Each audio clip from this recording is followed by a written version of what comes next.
Australia ವಿರುದ್ಧ 5 ಪಂದ್ಯಗಳ ಏಕದಿನ ಸರಣಿಯಲ್ಲಿ ಆರಂಭದಲ್ಲಿ 2-0 ಮುನ್ನಡೆಯಲ್ಲಿ ಇದ್ದ ಭಾರತ ಅಂತಿಮವಾಗಿ 2-3 ಸರಣಿಯನ್ನ ಕೈಚೆಲ್ಲಿತ್ತು.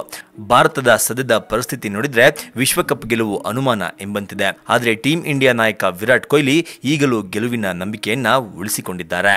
ಪ್ರವಾಸಿ ಆಸ್ಟ್ರೇಲಿಯಾ ವಿರುದ್ಧ ಟಿ20 ಮತ್ತು ಏಕದಿನ 2 ಸರಣಿಗಳನ್ನು ಭಾರತ ಸೋತು ಮುಖಭಂಗವನ್ನ ಅನುಭವಿಸಿತ್ತು. ಈ ಸೋಲು ಭಾರತವನ್ನ ವಿಶ್ವಕಪ್ ನೆಲೆಯಲ್ಲಿ ಮರುವಿಮರ್ಶೆಗೆ ಒಳಪಡುವಂತೆ ಮಾಡಿದೆ. ಆದರೆ ಭಾರತ ತಂಡ ವಿಶ್ವಕಪ್ನಲ್ಲಿ ಈಗಲೂ ಪ್ರಮುಖ ಸ್ಪರ್ಧಿಗಳ ಸಾಲಿನಲ್ಲಿ ನಿಲ್ಲಲಿದೆ ಎಂಬ ಅಭಿಪ್ರಾಯವನ್ನ ಕೊಹ್ಲಿ ಹೊರಹಾಕಿದ್ದಾರೆ. ಪ್ರಾಮಾಣಿಕವಾಗಿ ಹೇಳಬೇಕೆಂದರೆ ವಿಶ್ವಕಪ್ನಲ್ಲಿ ಸ್ಪರ್ಧಿಸುವ ಎಲ್ಲಾ ತಂಡಗಳು ಪ್ರತಿಸ್ಪರ್ಧಿಗಳಿಗೆ ಭೀತಿಯನ್ನ ಒಡ್ಡುತ್ತವೆ. ವಿಶ್ವಕಪ್ನಲ್ಲಿ ಸ್ಪರ್ಧಿಸುವ ಯಾವ ತಂಡಗಳನ್ನ ಪ್ರಬಲ ಪೈಪೋಟಿಯಿಂದ ತಡೆಯಲು ಆಗುವುದಿಲ್ಲ ಎಂದು ಸುದ್ದಿಗೋಷ್ಠಿಯಲ್ಲಿ ಮಾತನಾಡುತ್ತಾ ವಿರಾಟ್ ಕೊಹ್ಲಿ ಹೇಳಿದ್ದಾರೆ.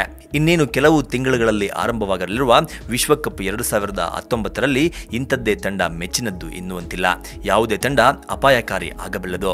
ಉಳಿದ ಟೂರ್ನಿಗಳಲ್ಲಿ ಅಂಥದ್ದೇನು ಬಲವನ್ನ ಪ್ರದರ್ಶಿಸದ ವೆಸ್ಟ್ ಇಂಡೀಸ್ ತಂಡ ವಿಶ್ವಕಪ್ನಲ್ಲಿ ತೀರಾ ಅಪಾಯಕಾರಿ ತಂಡವಾಗಿ ಕಾಣಿಸಿಕೊಳ್ಳುವುದನ್ನು ನಾವು ಗಮನಿಸಿದ್ದೇವೆ ಎಂದು ಕೊಹ್ಲಿ ಉದಾಹರಣೆಯನ್ನ ನೀಡಿದ್ದಾರೆ.